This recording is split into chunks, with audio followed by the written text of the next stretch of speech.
আমাদের দেশে কদিন ধরে একজন কপি পেস্ট বিজ্ঞানীর লেখা বিজ্ঞান বই নিয়ে খুব আলোচনা চলছে। আলোচনার মূল বিষয়, গুগল থেকে হুবহু কপি পেস্ট করা লেখা নিজেদের বলে চালিয়ে দিয়েছে বিজ্ঞানী জাফর ইকবাল আর তার ভারতীয় দোসরেরা। এরই মধ্যে বিষয়টি নিয়ে জাফর ইকবাল গণমাধ্যমে প্রকাশ্যে ক্ষমাও চেয়েছেন, যদিও নিজের কোনো ভুল আছে বলে স্বীকার করেননি। একাডেমিক জগতে এটা খুবই বড় অন্যায়। প্রাইমারিলি অনেকের কাছে ভালো লেগেছে, অ্যাটলিস্ট দোষ স্বীকার করেছেন, কিন্তু আমার কাছে মনে হয়েছে কি এটা দোষ স্বীকার করার ল্যাঙ্গুয়েজটা ভাল লাগে না। আমার ভুল হয়েছে, ক্ষমা করে দেন। ঘটনার পর থেকে এভাবেই তাকে নিয়ে ট্রল চলছে, কিন্তু আমরা যে বিষয় নিয়ে ট্রল করছি সেটা আসলে মূল বিষয় না। গুগল থেকে কোনো কিছু কপি পেস্ট করলে সেটাকে চুরি বলা যেতে পারে, কিন্তু শিক্ষার্থীদেরকে অন্তত সঠিক জিনিসটি শেখানো হচ্ছে। কিন্তু বর্তমান পাঠ্যপুস্তকে বিজ্ঞানের নামে এমন কিছু অবৈজ্ঞানিক জিনিস পড়ানো হচ্ছে যা সম্পূর্ণ মিথ্যা, বানোয়াট, কাল্পনিক।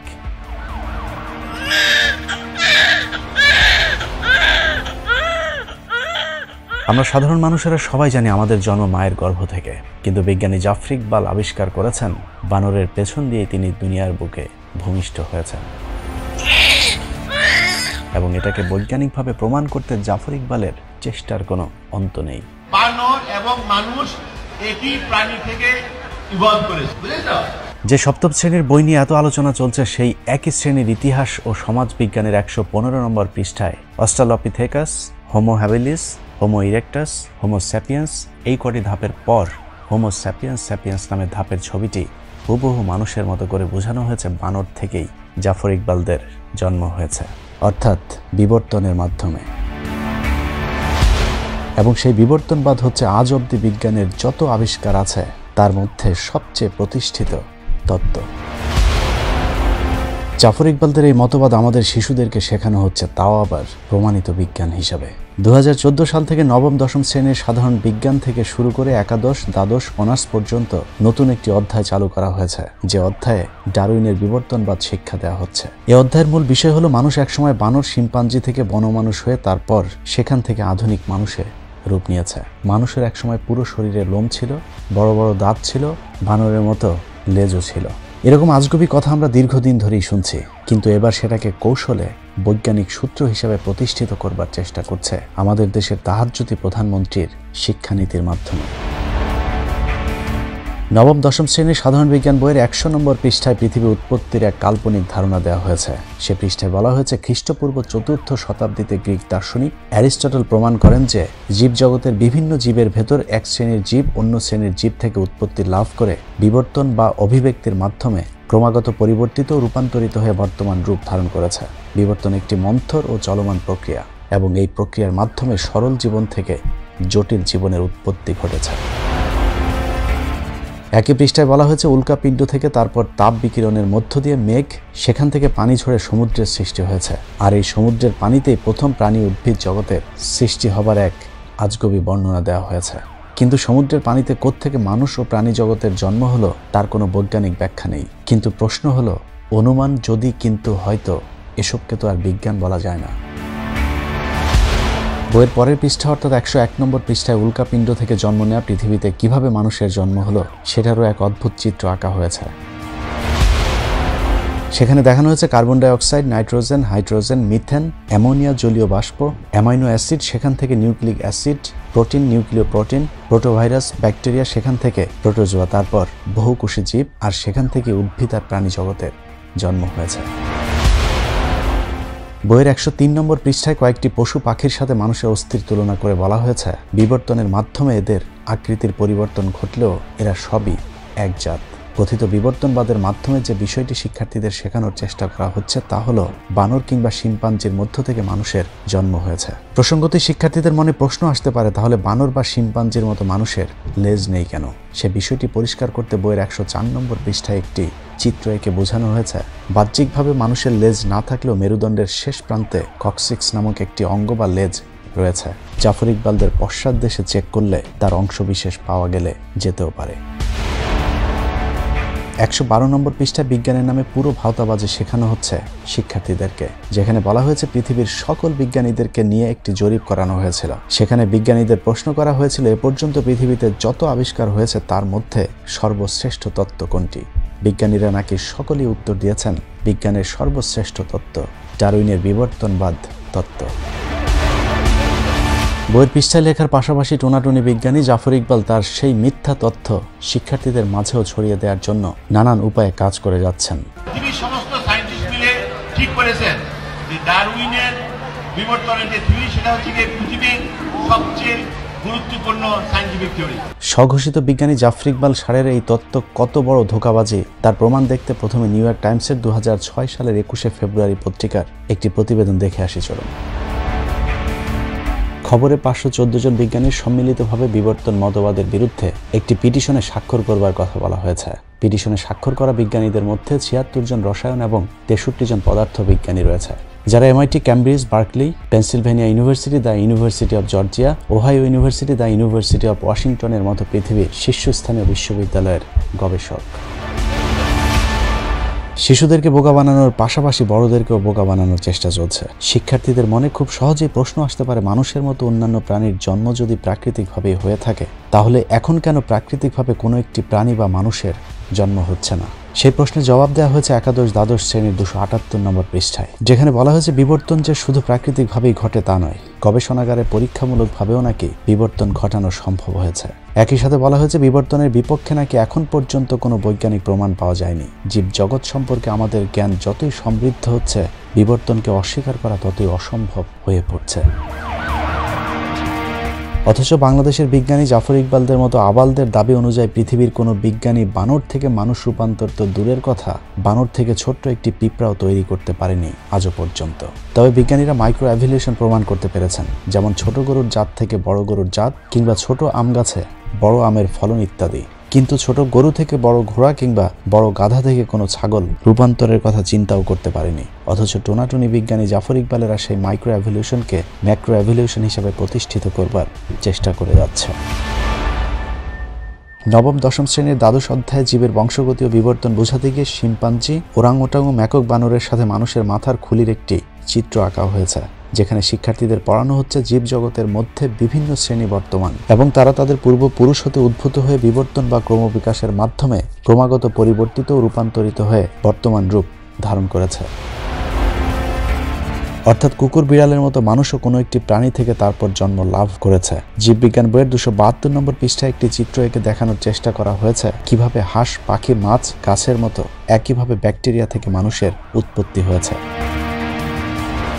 একাদশ দ্বাদশ শ্রেণীর জীববিজ্ঞান দ্বিতীয় পত্রে 471 নম্বর পৃষ্ঠায় মূলত মানুষের কেন বানরের মতো লেজ নেই সেই প্রশ্নের জবাব দেওয়া হয়েছে, যেখানে নিষ্ক্রিয় অঙ্গের সংজ্ঞা দিতে গিয়ে বলা হয়েছে প্রাণীর দেহে এমন কতগুলো বিলুপ্ত প্রায় অঙ্গ রয়েছে যেগুলো বিশেষ কোনো প্রাণীতে অকেজ বা নিষ্ক্রিয় কিন্তু অন্য প্রাণীতে সক্রিয় অবস্থায় থাকতে পারে। যেমন মানুষের কানের পেশি, ছেদন দাঁত, আক্কেল দাঁত, অ্যাপেন্ডিক্স, গায়ের লোম, এরকম 100টি নিষ্ক্রিয় অঙ্গ বিদ্যমান রয়েছে যা কালের বিবর্তনে হারিয়ে যেতে পারে। অথচ আধুনিক বিজ্ঞান এখন পর্যন্ত মানুষের শরীরের একটি অঙ্গ অপ্রয়োজনীয় দাবি করেনি। বইয়ের 473 নম্বর পৃষ্ঠায় সরাসরি বৈজ্ঞানিকভাবে প্রমাণ করে দিয়েছেন বানর কিভাবে জাফর ইকবালের আব্বা ছিলেন। তাদের মতে বানর, নরবানর ও মানুষের ট্রিপসিন পরীক্ষা করলে দেখা যায় এদের রাসায়নিক উপাদান ও কর্মপদ্ধতি একই রকম। বানরের রক্তের সাথে গ্লাসিয়াল অ্যাসিড মিশ্রিত করে উত্তপ্ত করে হিমোগ্লোবিন স্ফটিক তৈরি করে মানুষের হিমোগ্লোবিন স্ফটিকের সাথে মেলালে হুবহু মিলে যাবে। কিন্তু ঘোড়া ও কুকুরের হিমোগ্লোবিন স্ফটিকের আকার আবার ভিন্ন। এতেই প্রমাণিত হয় মানুষ ও বানর নিকট আত্মীয়। কিন্তু জাফর ইকবালদের মতো বানরের বাচ্চাগুলো জানে না হিমোগ্লোবিন স্ফটিকের আকার মিলে গেলেই যদি দুই প্রাণীর পূর্বপুরুষ এক হতো, তাহলে ব্যাঙের সাথেও মানুষের হিমোগ্লোবিন স্ফটিকের আকারের মিল রয়েছে। তাহলে কি মানুষের পূর্বপুরুষকে আমরা ব্যাঙ বলবো? অনার্স দ্বিতীয় বর্ষের সমাজবিজ্ঞান বইটি পড়লে বানরের বংশধর জাফর ইকবালদের উদ্দেশ্যটা পুরোপুরি বোঝা যাবে। 269 থেকে 278 পৃষ্ঠায় ধর্মের সংজ্ঞা উৎপত্তি বোঝাতে গিয়ে সরাসরি ধর্মকে আক্রমণ করা হয়েছে, যেখানে বলা হয়েছে ধর্ম একটি মিথ্যা ধারণা। ধর্মই নাকি মানুষকে তন্দ্রাবিষ্ট করে রাখে বা ঘুম পাড়িয়ে রাখে। রাগঢাক বাদ দিয়ে যদি বলি, তাহলে জাফর ইকবালদের মূল উদ্দেশ্য হলো ইসলাম ধর্মের প্রতি আমাদের বিশ্বাসে ভাঙন ধরিয়ে ঈমান নষ্ট করে দেয়া। কারণ আমাদের পাঠ্য বইয়ে যা বলা হয়েছে তা যদি সত্যি হয়, তাহলে কোরআন মিথ্যা হিসাবে প্রমাণিত হবে। কোরআন অনুযায়ী আমাদের আদিপিতা হযরত আদম আলাইহিস সালাম এছাড়া প্রাণীর সৃষ্টি সম্পর্কে 1500 বছর আগের কোরআনে একাধিক বৈজ্ঞানিক ব্যাখ্যা দেওয়া হয়েছে। যেমন সূরা ইয়াসিনের 36 নম্বর আয়াতে বলা হয়েছে, সকল মহিমা তার, যিনি জোড়ায় জোড়ায় সৃষ্টি করেছেন। পৃথিবী যা উৎপাদন করে তার মাঝে সবকিছু, আর তাদের নিজেদের মধ্যেও কিংবা তারা যার কথা জানে না তাদের মধ্যেও সবকিছুই তিনি সৃষ্টি করেছেন। সূরা শুরার 11 নম্বর আয়াতে বলা হয়েছে, তিনি তোমাদের মধ্যে জোড়া তৈরি করেছেন, পশুদের মধ্যেও করেছেন জোড়া, এভাবেই তিনি বংশ বিস্তার করেছেন। সূরা রাদের 3 নম্বর আয়াতে বলা হয়েছে, আর প্রত্যেক ফলের মধ্যেও তিনি সৃষ্টি করেছেন জোড়ায় জোড়ায়। সূরা লোকমানের 10 নম্বর আয়াতে বলা হয়েছে, তিনি আকাশ থেকে পানি বর্ষণ করেন আর সেখান থেকে তিনি উৎপাদন করেন সব রকমের জোড়া। সূরা নিসার 1 নম্বর আয়াতে বলা হয়েছে, হে মানুষ, তোমরা তোমাদের রবকে ভয় করো, যিনি তোমাদেরকে এক ব্যক্তি হইতে সৃষ্টি করিয়াছেন আর তার সঙ্গীও সৃষ্টি করেছেন তার থেকেই, আর এই উভয় থেকে সৃষ্টি করেছেন বহু নর নারী। সূরা নূরের 45 নম্বর আয়াতে বলা হয়েছে, আল্লাহ পানি হতে সকল জীব সৃষ্টি করেছেন, এদের কিছু পেটের উপর ভর করে চলে আর কিছু 2 পায়ের উপর ভর দিয়ে চলে আর কিছু চলাচল করে 4 পায়ের উপর ভর দিয়ে। সবকিছু আল্লাহ তার ইচ্ছা মতো করেন, নিশ্চয়ই আল্লাহ সর্বশক্তিমান। কোরআনের এরকম অসংখ্য জায়গায় বিজ্ঞান সম্পর্কে আলোচনা করা হয়েছে, কিন্তু কোরআন থেকে উদ্ধৃতি দিয়ে তো আর জাফর ইকবালদের মতো বিজ্ঞানীদের বোঝানো সম্ভব না, কারণ বিজ্ঞান চায় প্রমাণ। তাই চলুন ডারউইনের বিবর্তনবাদ নিয়ে বিজ্ঞানীরা কি বলে তা দেখে আসা যাক। মনে করুন আমরা ধর্ম মানি না, অদৃশ্যে বিশ্বাস করি না, কিছুক্ষণের জন্য আমরা সবাই শুধুই বিজ্ঞানের দ্বারা প্রমাণিত বিষয়সমূহের উপর বিশ্বাস স্থাপন করলাম। চলুন এবার বিজ্ঞান নিয়ে আলোচনা করা যাক। সপ্তম শ্রেণী থেকে অনার্স পর্যন্ত আমাদের দেশের পাঠ্যপুস্তক যদি পর্যালোচনা করা হয় তাহলে যেটা দাঁড়াবে সেটা হলো ভাইরাস থেকে ব্যাকটেরিয়া, তারপর প্রোটোজোয়া হয়ে বহুকোষী জীব, সেখান থেকে প্রাণী জগৎ, উদ্ভিদ জগতের জন্ম হয়েছে। বৈজ্ঞানিকভাবে কোনো ব্যাখ্যা না দিয়ে আমাদের পাঠ্যপুস্তকে বলা হয়েছে কোনো না কোনো একভাবে প্রাণী তার দেহে প্রাণ পেয়েছে, আর সেই প্রাণীর মধ্য থেকে কোনো একটি প্রাণী থেকে বানর, শিম্পাঞ্জি, গেরিলা, ওরাংওটাং এবং মানুষের উৎপত্তি হয়েছে। মানুষেরও বানর ও শিম্পাঞ্জির মতো কোনো এক সময় লেজ ছিল। বিভিন্ন বিবর্তনের মাধ্যমে মানুষ লেজবিহীন বর্তমান জাফর ইকবালদের রূপ পেয়েছে। আধুনিক মানুষের ঠিক আগের প্রজাতিকে বলা হয়েছে ক্রোম্যাগনন এবং তার পরের জাতিকে বলা হয়েছে নিয়েন্ডারথাল প্রজাতি। নিয়েন্ডারথাল প্রজাতির মানুষের উৎপত্তি দাবি করা হয়েছে 1 লাখ বছর পূর্বে। তাদের যুক্তি হিসাবে 1865 সালে পাওয়া 75,000 বছর আগের মানুষের একটি জীবাশ্মকে তুলে ধরা হয়েছে এবং সেটাকে নিয়েন্ডারথাল প্রজাতির সবশেষ জীবাশ্ম হিসাবে দাবি করা হয়েছে। অর্থাৎ 75 বছর পরে নিয়েন্ডারথাল প্রজাতির মানুষের আর কোনো অস্তিত্ব ছিল না। এর পরের প্রজাতি হিসাবে দাবি করা হয়েছে ক্রোম্যাগনন। তাদের বিলুপ্তির কথা বলা হয়েছে এখন থেকে 10,000 বছর পূর্বে। অর্থাৎ 75,000 বছর থেকে 10,000 বছরের মাঝামাঝি কোনো একটা সময়ে আধুনিক মানুষের উৎপত্তি হয়েছে। সেটা হতে পারে 75,000 বছরের পরে অথবা 10,000 বছরের ঠিক আগের কোনো একটি সময়ে। যদি মাঝামাঝি কোনো একটি সময়কে ধরে নিই তাহলে আধুনিক মানুষের বয়স 30,000 বছর। এবার দেখা যাক তাদের সেই যুক্তি কতটা বৈজ্ঞানিকভাবে প্রমাণিত। 2018 সালের জানুয়ারির 26 তারিখে ইউএস জার্নালের এক প্রবন্ধে 1,74,000 থেকে 1,88,000 বছরের পুরাতন মানুষের একটি জীবাশ্ম আবিষ্কারের কথা বলা হয়েছে। 2017 সালের জুনের 10 তারিখে স্টিফেন অ্যান্ডারসন তার এক প্রবন্ধে লিখেছেন, 3 lakh years old human fossil found in Morocco challenge our understanding of evolution. অর্থাৎ 3 লাখ বছরের পুরাতন জীবাশ্মের আবিষ্কার বর্তমান বিবর্তনবাদীদেরকে চ্যালেঞ্জ ছুড়ে দিয়েছে। এভাবে একের পর এক জীবাশ্মের আবিষ্কার বিবর্তনবাদীদের 10,000 বছর থেকে 75,000 বছর আধুনিক মানুষের উৎপত্তি হওয়ার এমন ধারণাকে লণ্ডভণ্ড করে দিয়েছে। পৃথিবীর বিখ্যাত 500 জন বিজ্ঞানী ডারউইনের এই মতবাদকে বিভ্রান্তমূলক দাবি করেছেন। হার্ভার্ড বিশ্ববিদ্যালয়ের গবেষণায় অংশ নিয়ে যুক্তরাষ্ট্রের 1 লাখ বিজ্ঞানের শিক্ষক বলেছেন, বাইবেলের ইন্টেলিজেন্ট ডিজাইন তত্ত্ব ডারউইনের বিবর্তন তত্ত্বের গুরুতর বৈজ্ঞানিক বিকল্প। যুক্তরাষ্ট্রের 5,70,000 চিকিৎসক দাবি করেছেন কোনো এক ঐশ্বরিক শক্তির অলৌকিক সৃষ্টি বর্তমান মানুষ। দেশটির 60% চিকিৎসক সরাসরি ডারউইনের মতবাদকে প্রত্যাখ্যান করেছেন। 1997 সালে নিউ ইয়র্ক টাইমসের এক সংবাদে বলা হয়েছিল, পৃথিবীর 2.5 মিলিয়ন বিজ্ঞানী এবং প্রকৌশলী সৃষ্টিকর্তায় বিশ্বাস করেন, যা ছিল ওই সময় পৃথিবীর মোট বিজ্ঞানীদের 40 ভাগ। 2017 সালে এর সংখ্যা দাঁড়ায় 6.2 মিলিয়ন। তারা মনে করেন সৃষ্টিকর্তার অস্তিত্ব আর ডারউইনের মতবাদ একসাথে চলতে পারে না। অর্থাৎ সৃষ্টিকর্তায় বিশ্বাসী বিজ্ঞানীর সংখ্যা দিনকে দিন বেড়েই চলেছে। যুক্তরাষ্ট্রের ডালাসে ইনস্টিটিউট ক্রিয়েশন রিসার্চের বিজ্ঞানীরা ডারউইনের মতবাদকে নাস্তিক তৈরির তত্ত্ব হিসাবে আখ্যা দিয়েছেন, যা মানুষকে অবাধ, যৌনতা ও সমকামিতার মতো অপরাধের দিকে ধাবিত করছে। যে কারণে বর্তমান পৃথিবীতে বৈজ্ঞানিকভাবে এগিয়ে থাকা প্রতিটি দেশ তাদের পাঠ্যপুস্তক থেকে ডারউইনের এই বিবর্তনবাদের বিতর্কিত অধ্যায়টিকে বাদ দিয়ে দিয়েছে। খোদ মার্কিন যুক্তরাষ্ট্রের ফ্লোরিডা, ইলিনস, কানেকটি, মিসিসিপি এবং ওকলাহোমা এই 5টি অঙ্গরাজ্য তাদের পাঠ্য তালিকা থেকে 2004 সালে ডারউইনের বিবর্তন তত্ত্ব নিষিদ্ধ করেছে। আরও 3টি অঙ্গরাজ্যে বিবর্তনবাদের বিরুদ্ধে আদালতে মামলা চলমান। বর্তমান পৃথিবীতে জ্ঞান বিজ্ঞানের নেতৃত্ব দেওয়া ইহুদিদের দেশ ইসরায়েলে বিবর্তনবাদ সংশোধন করা হয়েছে। বর্তমান পৃথিবীতে জ্ঞান বিজ্ঞানের নেতৃত্ব দেওয়া ইহুদিদের দেশ ইসরায়েলে বিবর্তনবাদ সংশোধন করা হয়েছে। জ্ঞান বিজ্ঞানে এগিয়ে যাওয়া আরেক দেশ তুরস্কে বিবর্তনবাদ পড়ানো একেবারেই নিষিদ্ধ। প্রেসিডেন্ট এরদোয়ান বলেছেন, এসব অনুমান নির্ভর জিনিস পড়ানোর চেয়ে আমাদের শিশুদেরকে প্রয়োজনীয় বিজ্ঞান শিক্ষা দিতে হবে। দক্ষিণ কোরিয়া তাদের স্কুলের পাঠ্যপুস্তক থেকে বিবর্তনবাদ সরিয়ে দেওয়ার সিদ্ধান্ত নিয়েছে। রোমানিয়া 2006 সাল থেকে সে দেশে বিবর্তনবাদ পড়ানো নিষিদ্ধ করেছে।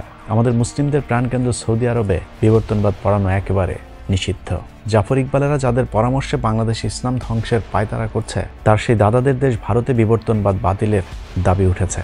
সমকাল পত্রিকার 2018 সালের 22 জানুয়ারির খবরে বলা হয়েছে, ভারতের জুনিয়র শিক্ষামন্ত্রী সত্যপাল সিং বলেছেন, ডারউইন তত্ত্ব ভুয়া, পাঠ্যপুস্তক থেকে সরাতে হবে। কারণ আমাদের পূর্বপুরুষদের কেউ বলেনি তারা কোনো এক বন্য মানুষকে মনুষ্য সন্তানে রূপান্তরিত হতে দেখেছে। এর বাইরেও ডারউইনবাদীরা যে কটি যুক্তি তুলে ধরেছে তার সবকটি বৈজ্ঞানিকভাবে ভুল প্রমাণিত হয়েছে। বিবর্তনবাদীদের মূল দাবিটি উপড়ে দিয়েছেন কেভিন অ্যান্ডারসন। বিখ্যাত জীববিজ্ঞানী তার প্রবন্ধে লিখেছেন, জীব আসে জীব থেকে, এটা জীববিজ্ঞানের মৌলিক নিয়ম, কিন্তু বিবর্তনবাদ সেই মৌলিক নিয়মকেই লঙ্ঘন করেছে। নিষ্প্রাণ বস্তু থেকে কখনোই প্রাণ আসে না। যেহেতু প্রথম প্রাণীর দেহে কিভাবে প্রাণ এসেছিল সেটা বিবর্তনবাদীরা প্রমাণ করতে পারেনি, সেহেতু তাদের এই ধারণাটি বিভ্রান্তিকর। কেভিন অ্যান্ডারসন চ্যালেঞ্জ ছুড়ে দিয়ে বলেছেন, আমি পৃথিবীর সকল বিজ্ঞানীদেরকে প্রাণীর সকল উপাদান যেমন শর্করা, অ্যামাইনো অ্যাসিড, লিপিড এর সব কিছু দিয়ে বলবো তারা যেন তাদের গবেষণায় একটি প্রাণ তৈরি করে দেখান। এখন পর্যন্ত সমসাময়িক জেনেটিক্স, কোষবিজ্ঞান, এপিজেনেটিক্স, আণবিক জীববিজ্ঞান ও জৈব রসায়নবিদদের গবেষণায় লাখ লাখ টাকা খরচ করে প্রাণের উৎপত্তির যে গবেষণা চালানো হয়েছে তার ফলাফল একেবারেই শূন্য।